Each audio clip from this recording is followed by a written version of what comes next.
My name is Izzy Vine. I'm 30 years old and I worked for the Met Police, and I left because it's rotten to the core. I worked between 2020 to the end of 24 as a communications officer.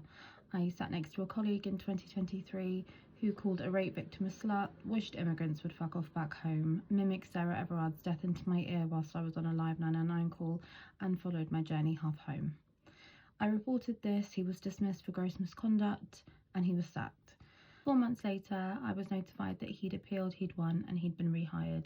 He'd also been given back all the pay that he'd missed between being dismissed and returned, and his annual leave too. I couldn't understand this, so I met with the decision maker who rehired him, and he said he still believes me, it was still proven. He just thought it was too harsh to dismiss someone for this, and that violence against women and girls and the Casey report bear too much influence on the original panel, which was 2 women and a male. I escalated this and I was ping-ponged for months between a grievance and the professional standards department, to which the professional standards finally took it on and said it was very serious. They took it to a deputy assistant commissioner, and I waited 5 months, chased it myself to find out that my complaint had not been dealt with, hadn't been passed to the deputy assistant commissioner, and he didn't know who I was. I had to leave due to a decline in mental health. I became suicidal.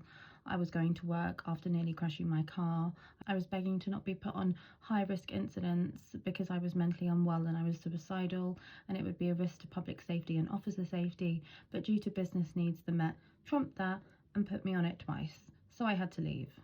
I am now bringing this to attention because we are not safe if the Met and any police force in the UK continue to prioritise business needs, reputation, over the decency of the staff and officers within it.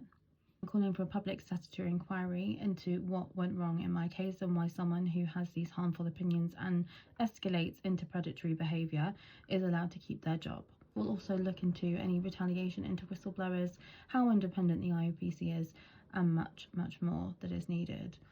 We need to stop just letting the Met promise that they'll do better. We need to start holding them accountable. We need to start holding power accountable and stop waiting for promises and sorries, because that's just not good enough anymore. It just doesn't cut it. And I don't want to live in a society where predators are able to be in positions of authority. I will not have it. I will not stand by for it, and I will keep shouting about it.